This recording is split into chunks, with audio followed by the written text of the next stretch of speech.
Dude, Nefarious was awesome. Great acting, interesting storytelling. You're kind of at the edge of the seat your whole time. And then they had the Pope's Exorcist. I had no idea if I was watching a horror movie or a comedy.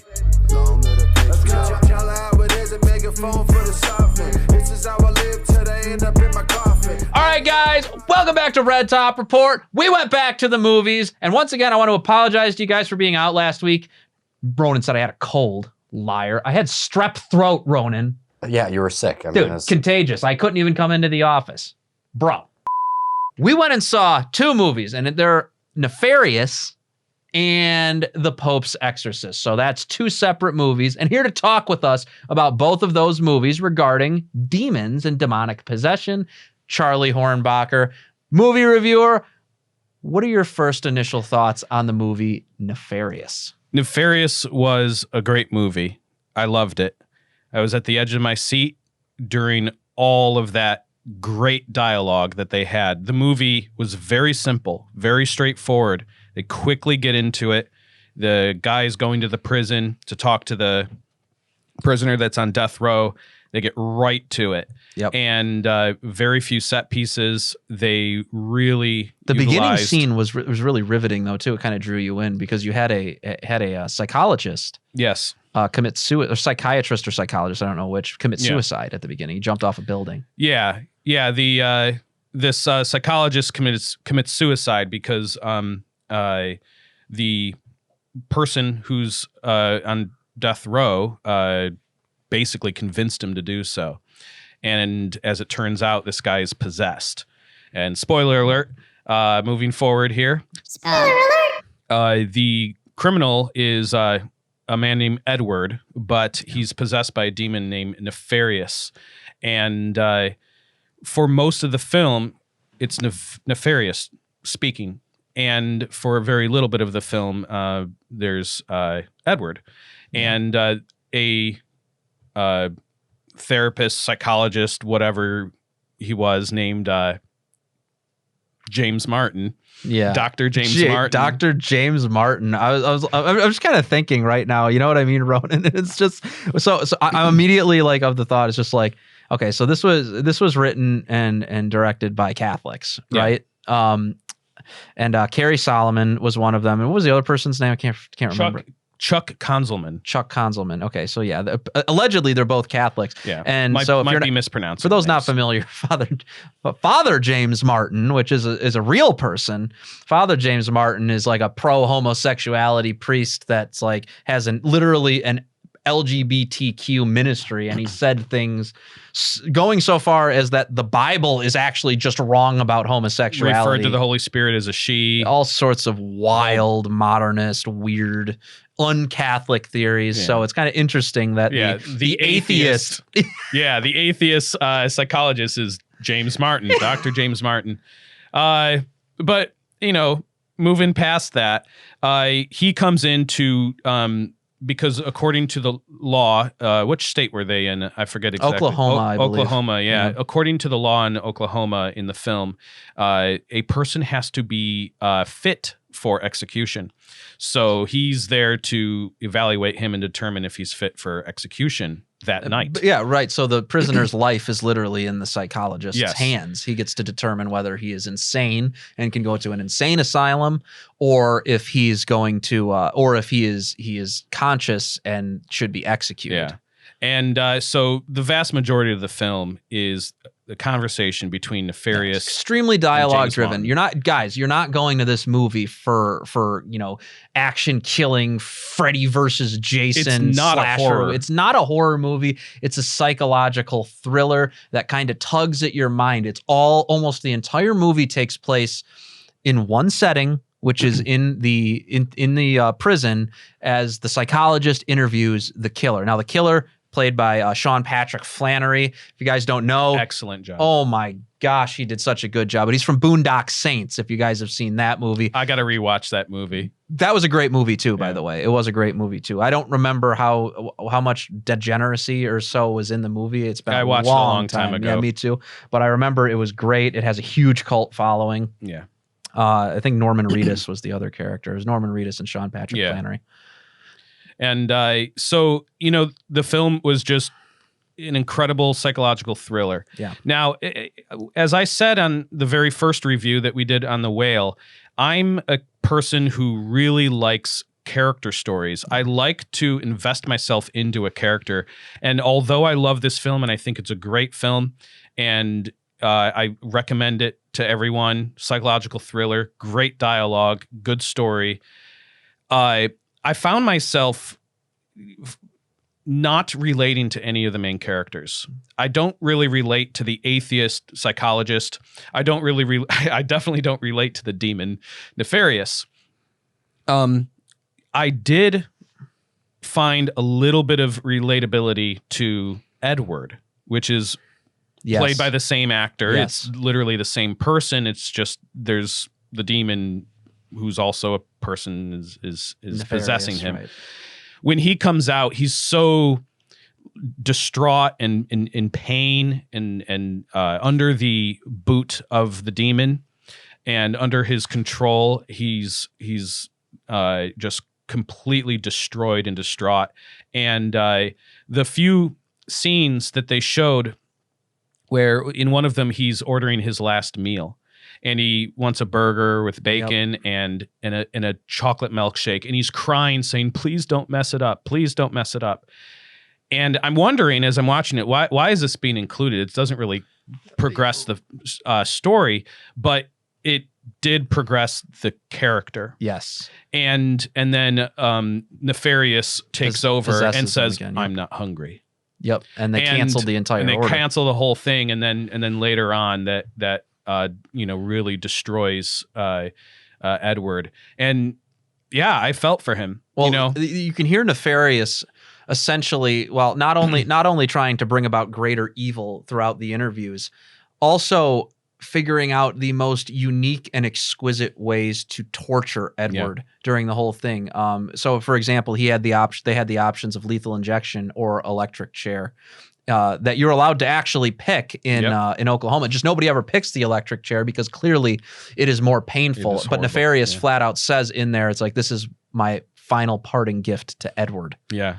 And it shows that a demonic entity is truly pure, well, not pure evil, because nothing is purely evil, but evil is just evil. He only desires evil. That's all he ever desires to do. There's no goodness that he wants to bring about. There's none of that. If he's doing it, it's to trick you into doing greater evil. That's sort of the concept that they're wrestling with throughout the entire film. Now, one of the things that I thought was probably the most impressive aspect of the film was how they intertwined true theology into the character. The theology, there was, I don't think there was a single theological error throughout the entire film. Now, I know there was priests involved with this. I know the writers are Catholic. And the producers, I believe, were evangelical. I believe from God's Not Dead and Unplanned was the other one. There's those people that, and I believe that I believe his name is Father Martins, who was the theological consultant for the film, and I believe we actually have an interview. Michael Voris interviewed him and Mr. Solomon. Yeah. So I think people should check that out. Absolutely. It's a great interview. If you really want insights from the people that made the film and how they felt going into it, and even some of the spiritual warfare that they encountered on the set, that's definitely something that people should go see. Yeah. But going deeper into that, like when we talk about demonic possession, everybody immediately thinks of like the head twisting exorcist and like the glowing green puke and you know what I mean, and all the other weird stuff that like Hollywood like makes up about things, and we'll talk about that later, guys. It's truly fascinating to me that in Nefarious, that was a vastly more accurate depiction of a possessed person and how a possessed person would act in this situation. Once again, Sean Patrick Flannery, great job demonstrating that to them. Now, I want to show the audience really quickly. I'm going to pull it up on my phone. Demonic possession, it doesn't begin. It doesn't just happen, it's not like some demon like shoots out of like the ether of hell and like goes like down your throat, and then all of a sudden you're under total control. There are stages. Through an act of the will, somebody allows the demonic presence to enter and possess them. Now, I'm going to pull these up right now on my phone because I have a terrible memory. So exorcist Brian Oulet actually came up with kind of a list and kind of describes the different stages of this. So stage 1 is identification. In the first stage, Oulet says someone who won't be able to tell if their problem is physical, mental, or spiritual. You wouldn't be able to know the difference between anxiety, depression, or something spiritual. So in those cases, it's best to just keep your spiritual life healthy, do things a normal Christian would do, and make sure to go see a doctor to make sure it's not something psychological. Because in 98% of cases, of reported like demonic possession, it's often just a psychological issue. And we'll go into that when we talk more about the other movie. In the second stage, this is called escalation. Oulet says someone's symptoms get stronger and harder to explain away. It starts to get more severe, but again, not completely different from mental illness. This is where you see suicidal ideation, night terrors, nightmares, and a loss of reality. So it actually, like mental illness, could be construed as mental illness is what's being displayed here. Then in stage 3, you have demonic obsession.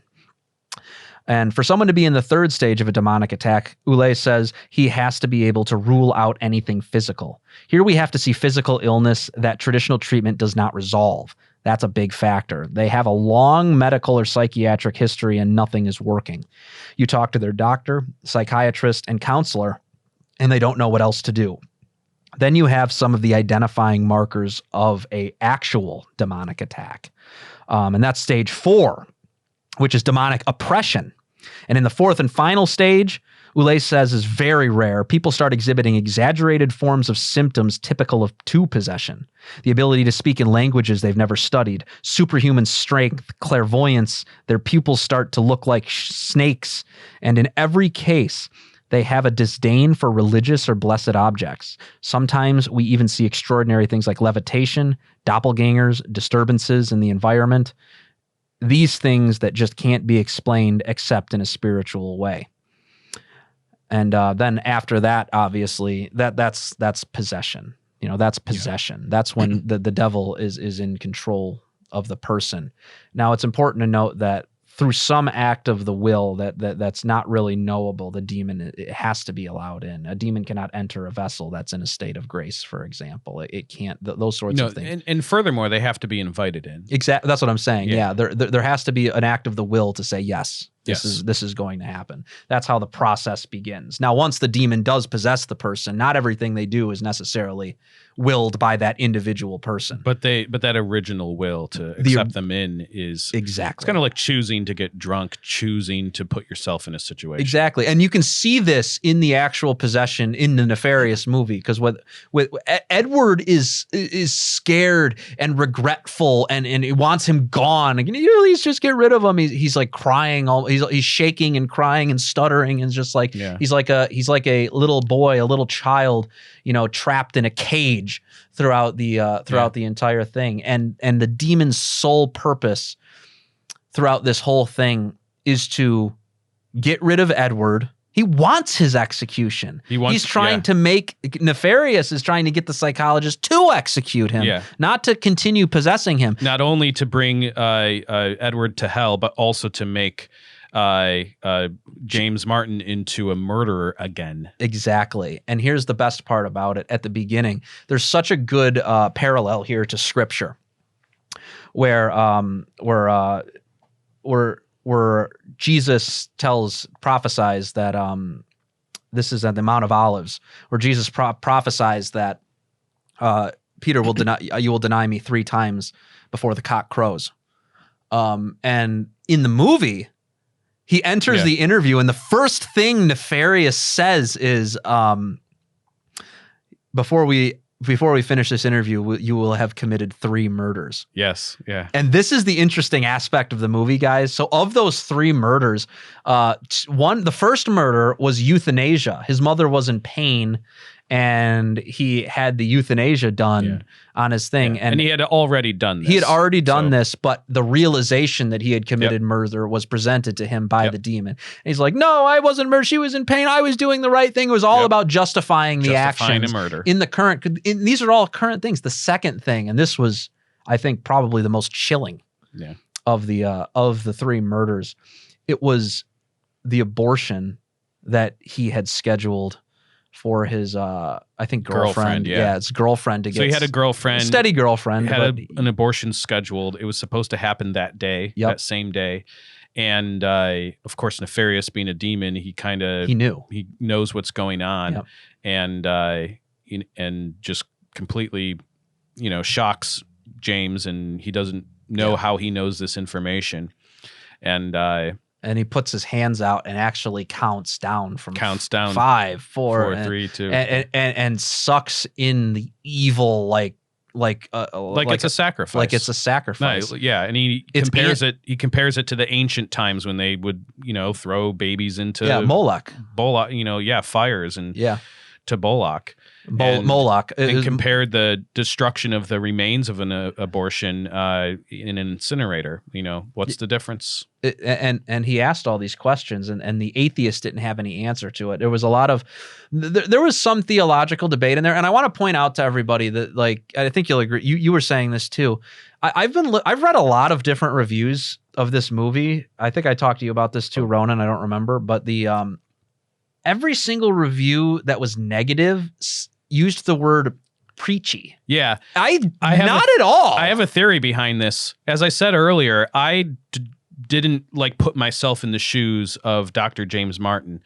If I did put myself in the shoes of anyone, it was Edward, who I felt sorry for. Yeah. The problem, or what I think happens, is people who maybe have a guilty conscience are putting themselves in the shoes of the atheist doctor because they most relate to him. Maybe they're atheists themselves, or maybe they agree with his politics. And so when this demon is telling them, hey, you're going to commit this murder because you support abortion, of your girlfriend and all that stuff. Hey, guess what? Yeah, it's going to sound preachy to them because they put themselves in James's shoes. That makes a little bit more sense. For me, I was observing it was, what it was? It was almost like witnessing a Socratic dialogue taking place. And a lot of people actually compared this to almost like a live retelling of C.S. Lewis's The Screwtape Letters. Yeah. And I think that that's actually really accurate. For those that have read it, I'd highly recommend reading The Screwtape Letters. Great, great writing. You can't go wrong with C.S. Lewis.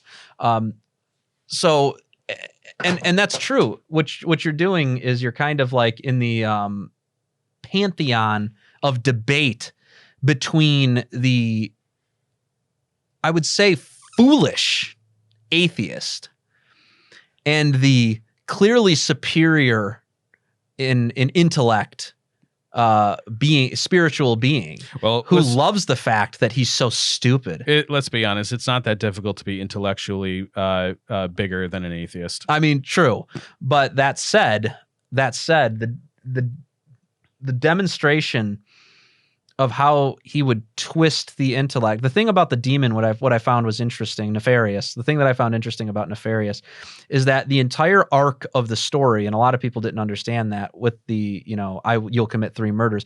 The whole point is that Nefarious is trying to start a new church, a counter Catholic church. Yeah. And that counter Catholic church, he was looking for his Peter. And that's why, he says you'll commit 3 murders. He's blaspheming the sacraments. He's blaspheming Christ.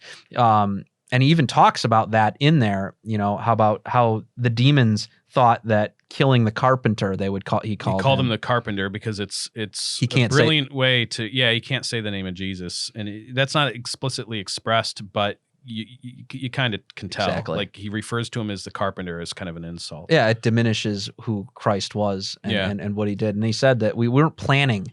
We thought killing the carpenter would be our ultimate victory, but it was our downfall in the end, because their intellects are perverted by sin, perverted by pride, and in a way that they couldn't account for the fact that Christ's resurrection would ultimately triumph over them, because once they thought they could kill Christ, not realizing that he would descend into hell. And theologically speaking, they didn't know that he was the Christ for quite some time until, maybe the Last Supper. I'm not a theologian myself, so I've heard some theologians say that it wasn't until and don't quote me on this, I don't know, but I've heard some theologians say it wasn't until he descended into hell that they realized it. Yeah, maybe. The devil wasn't trying to stop the crucifixion. It did. Watch the Passion of the Christ. It's a pretty good retelling. The devil was kind of like interested in what was going on. He was like curious almost. So really recommend Nefarious. Oh yeah. But we had a double feature. We did. We went in also, guys. What do you think, Ron? We saw a psychological thriller and a comedy. Yeah. And a comedy, yeah. I went in the Pope's Exorcist, guys. We saw the Pope's Exorcist, Russell Crowe, all the big Hollywood bucks behind this thing. What a turd. Greatly recommend Nefarious, but I went into the Pope's Exorcist expecting a horror, and I walked out watching a comedy. I laughed so many times during that film. It was so over the top. Everything was just, it was so, and you know what? I almost feel as if Hollywood does this sort of thing on purpose with these. I think they do, because it's like, it's so ridiculous that if anybody were to believe the Catholic faith, they're completely insane. Yeah. And it's really the reason we wanted to do this double feature is because, after we wanted to see both movies and do 2 movie reviews, we decided to combine them into one for the reason that it literally is a night and day difference between the 2 movies. It's a heads and a tails. One is very believable. It makes you feel true evil. It makes you feel the weight of what an actual demonic possession is. It goes through all of those things. Yeah. And the other movie was cartoonish. In my opinion, not very well written. It was cartoonish. Yeah. And just completely over the top. For example, now, as I recall it, the main character, Father Gabriel, Father Gabriel, who's based off of a real character. That's a real person. He's a real person, probably not portrayed very well. His character development, to me, seemed to be completely glossed over inside of the second act. There was nothing. It's supposedly supposed to be a movie about him. In the first act, you're supposed to kind of learn what the main character's problems and faults are, and his conflicts are, and then maybe that's resolved in the third act. But in the middle of the film somewhere, it's like, oh, I have this, regret about something that I'm not over, that I've confessed, but I didn't really confess. And then before the third act, he confesses it and gets over it. What a boring character, right? And that's the thing. And you're talking about like a very, but he still gets possessed at the end before he and then like he gets possessed. Yeah, he gets. Don't recommend the film. There's a little bit of nudity, but don't go see this. Bloody movie, naked girl gets blown up because Benedict medals put on her forehead. I just busted out laughing. It's just.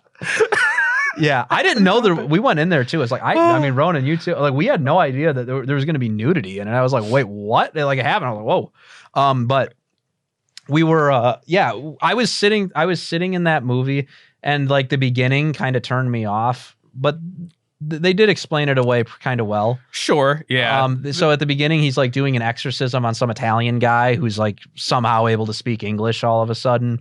And, he's like, come possess this pig, devil. Are you so afraid? Do you think you can't do this? Like the priest can outsmart a demon. This is like the number one thing.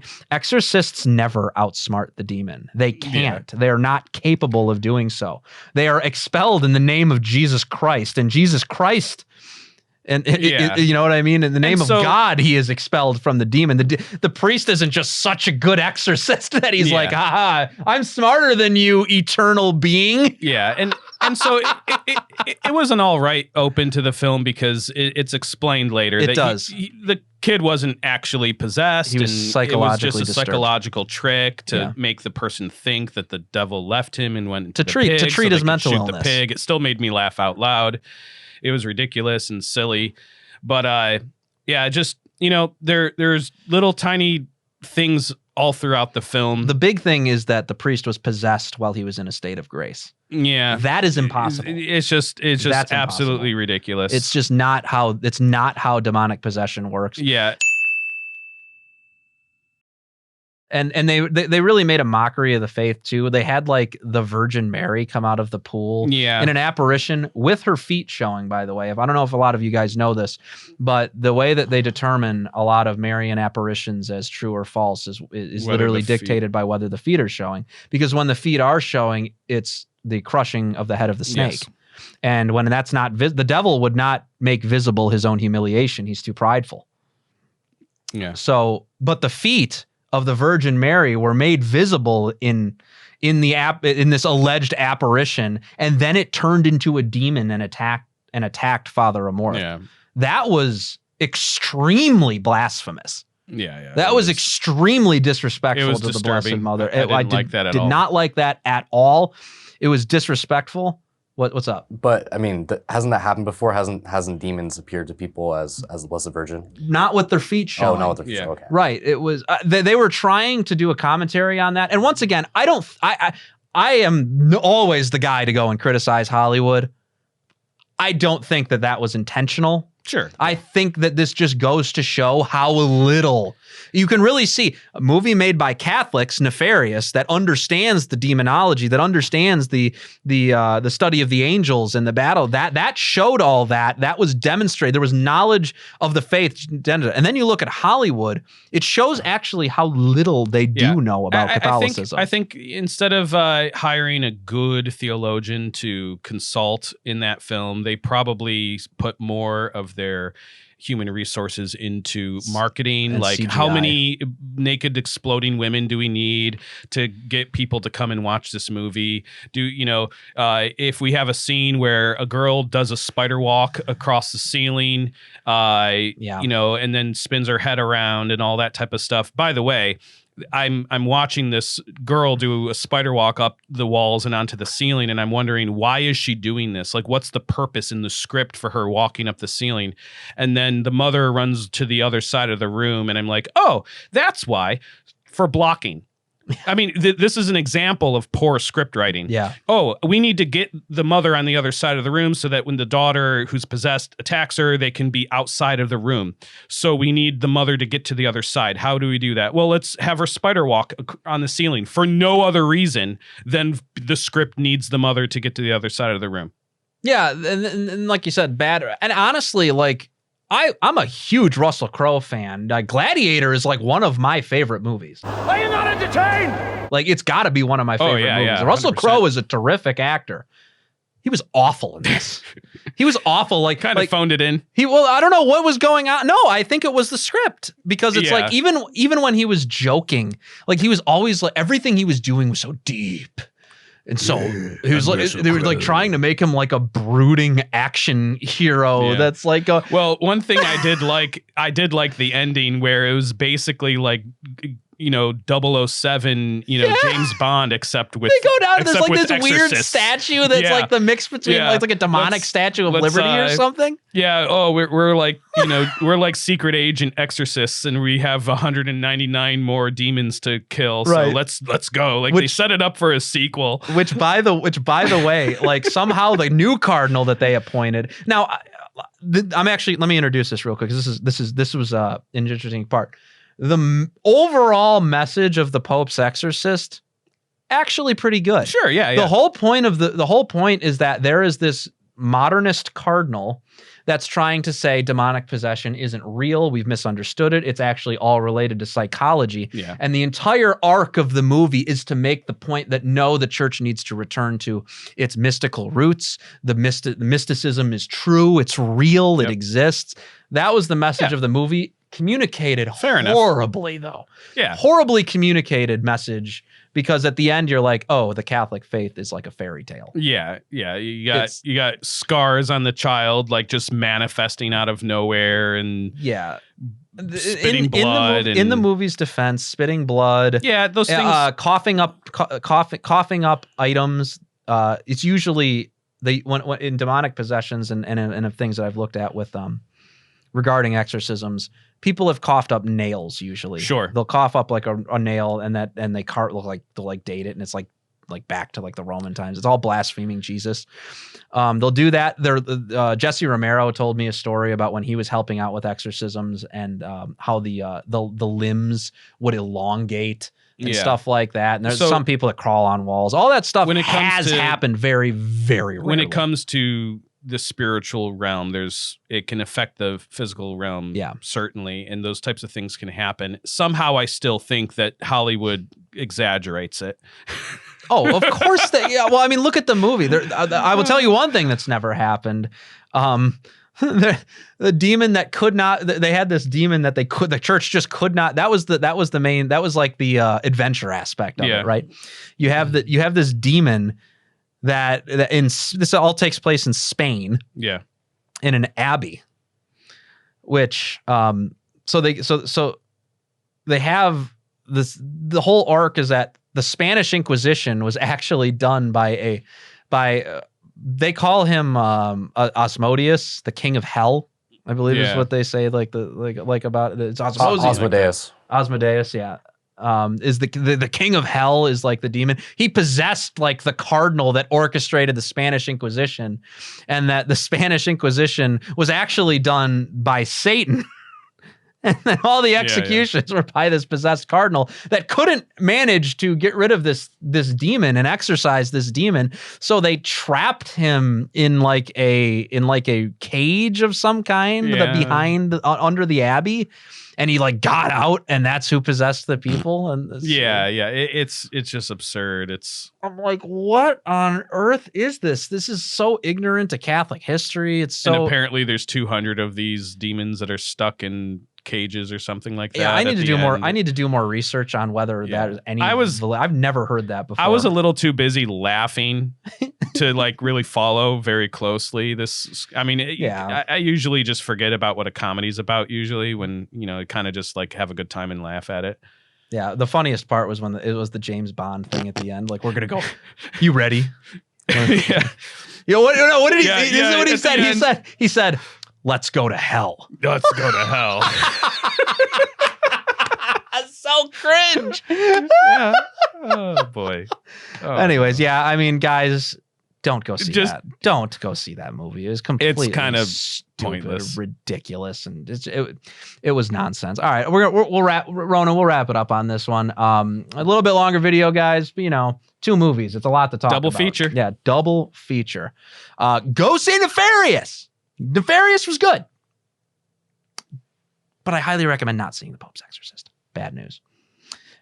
And you know what, Charlie? Thank you for coming on again. No problem. And we'll be catching you guys next time on Red Top Report. Be sure to give us a follow. Be sure on Twitter. Give us a follow on Instagram. Subscribe to the channel on YouTube. All right. I'm starting to get mad at you guys. You better start subscribing to this channel. And if you're not going to subscribe to the channel, and you still want to give us your money, don't pay for cool stuff with your soul. Pay for it with money. You can give us your money by going to buymeacoffee.com, but you should still subscribe. I'm not kidding about that. You can do a single donation, or you could do a monthly Joe for $5 a month. And with that said, guys, that's all we got for this episode. We'll see you next time.